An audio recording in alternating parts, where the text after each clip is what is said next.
So I was watching 90s ads for Red Lobster and I saw, hey, that pasta looks pretty good, so I wanted to make it. And so I made it, and here's that video. Whee! So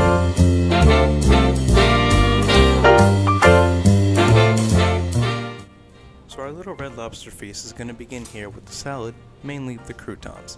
Now as a kid, I loved all things bread, so really, instead of eating salad, I just ate a bunch of stale bread on top of lettuce.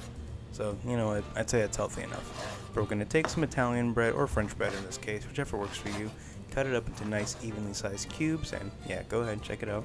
About an inch by inch, whatever you really want, as long as it dries out evenly. I'm going to put those into a 200 or so degree oven for about an hour to dry out completely. Next up, we got our biscuits. The Cheddar Bay biscuits from Red Lobster are probably the reason the restaurant has stayed in business this long. I swear it's managed to get more and more gross every time I go there, but I still love it and I'm not going to apologize for it. I'm going to include the recipe in the description, or more or less make it up as I go along. This is sort of winging it by eye, but obviously you add what you want. I'm adding a blend of spices and dry ingredients first, and then I'm going to do a little bit of a deviation here by adding in the cheese next. Normally you'd add this in at the end, but I want to reduce the amount mixing as much as possible. Really, this is a super easy baseline recipe for any kind of biscuit, or what Red Lobster calls biscuits. But the less you have to, yeah, good job dumbass, you got flour on your hands. Yeah, don't get mad at me, it's not my problem. But the less you have to mix, the more fluffy and tender the biscuits will come out, and that's just better overall. Adding some butter and buttermilk here. Also, if you don't have buttermilk, I've always recommended that milk with a little splash of some kind of acidic substance, something like lemon juice or vinegar, works in a pinch, but obviously if you can get your hands on the real thing, that works too. Now don't be a dumbass like I did and don't use a spatula to begin with. I used a whisk and I deeply regret it because now I have to clean a whisk with dough in it. Oh god, this is why people write scripts for videos, this is hard to do. Anyways, we're going to line these out into a parchment-lined baking sheet, greasing up a scooping vessel of our choice. If you have a big ice cream scoop, that works really well for getting nice, even-sized pieces, or balls of dough as you can see here. I know these look really uneven and irregular right now, but trust me, the recipe I used from the Really Quick website, I don't even know what that word I just said was, just try to get them relatively even, scrape as much dough as you can on there, and pop them in a 450 degree oven for roughly 20-ish minutes. Now, we got the garlic butter, which is butter, garlic, and parsley. If you have fresh parsley, I don't know if I'd actually use it here. The dry spices give it more of an actual Red Lobster feel, you know? You don't really get that sort of processed, homey feel you would if you actually got them from Red Lobster. But still, I'm adding enough of both garlic powder. I would also add onion powder and Old Bay seasoning if I remembered. But as you can tell with the general style of this video overall, I'm making a lot of this up as I go along. So stir that up, melted butter, stir to the side until we need it again. Now, onto the part we're all waiting for, the pasta. I got a bowl of peeled and deveined medium shrimp, some garlic cloves, chicken stock, and there they are, the spaghetti noodles, because I forgot to get fettuccine. I'm so smart.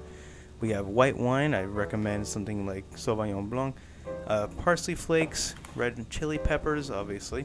You want a little bit of heat in there, some olive oil, or heavy cream. As you can see here, I had to cut it in because I almost forgot to take out the Parmesan.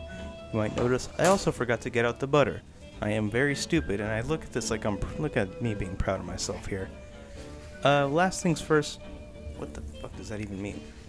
You can see here the water is perfectly cold, adding a little bit of salt to it. Normally you would want the water to boil ahead of time, but since this method I usually go with, just doing them cold outright, just helps to cook them all evenly, and gives you more time while you're preparing all your other ingredients for the sauce. Now speaking of our sauce, we got ourselves a lovely creamy garlic sauce. Yeah, that's real specific there, bud. So we're going to add about a tablespoon of olive oil and 2 tablespoons of butter to the pan. Now, I recommend starting this over medium-high heat. Don't want to go super high. The garlic, which we're going to crush, in a garlic crusher, obviously. Mortar and pestle works too if you want to extract more garlic flavor. But doing that in medium-high heat, I think, is really important here. These two are the only things, well, actually, a lot of the recipe calls for you slowly cooking the ingredients. A lot of them cook super quickly, and the last thing you want them to do is burn, singe, and get up some weird flavors in there.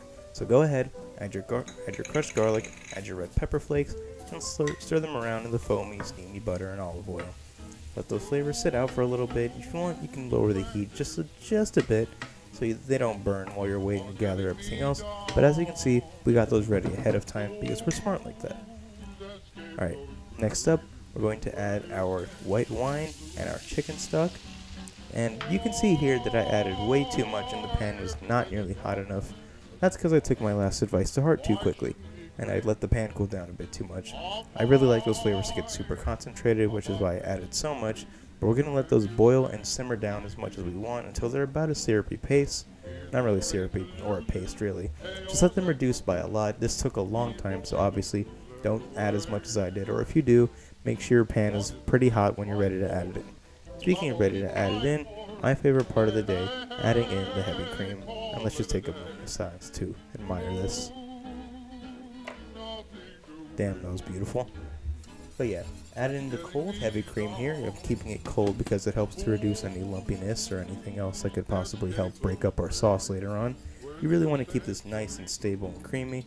As you can tell, it's going to be good. Now our biscuits are fresh out the oven, looking gorgeous so far, but they need a little bit of help from our old friend the garlic butter.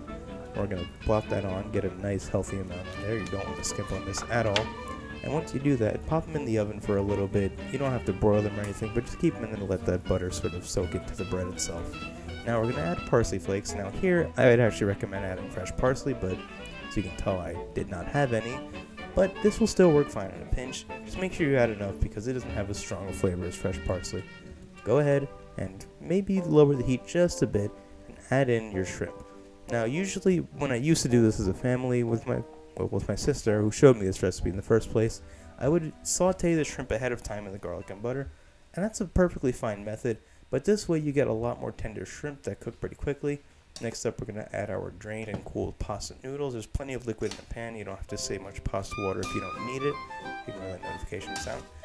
But you might have noticed that at this point we haven't added any Parmesan yet, and that's because this sauce is honestly so good it almost doesn't need it. Almost. Of course, it's still amazing with it, so we're going to go ahead and add plenty of Parmesan as we want, stirring it together, making sure we turn off the heat at this point. We want to make sure everything is cooked ahead of time before we add the Parmesan. Keep it all nice and creamy and far away from breaking as possible. Really, you don't want to end up with a greasy, loose sauce with some cream in it. You want a nice, creamy garlic pasta like this. You can see with the taste test, which I'm not showing you the sound for, it was really, really delicious. This might be one of my favorite recipes of all time. Adding in some black pepper, and because of all the cheese in there, it doesn't really need the salt. And yeah, there's your pasta. Let's finish off that salad, and let's get this all together. Oh, that's beautiful. Next up, the salad, which most restaurants just call a house salad. I just got some nice assorted vegetables here. Your cherry tomatoes, lettuce, carrots, some red onion, all that stuff. They usually add a little bit of cheddar cheese, but honestly, I think we got plenty here. So let's go ahead and plate all this up. And my god, I wish I knew how to hold the camera properly without breaking it. But this still came out absolutely beautiful. I really hope you guys have enjoyed. I hope this helps you all cook a delicious meal for your families. But this was truly one of the best meals I've had in my life. Way better than the stuff I get at Red Lobster. And I hope you all try it for yourselves soon. Have a wonderful time. I love you all, and have a great night. See you around.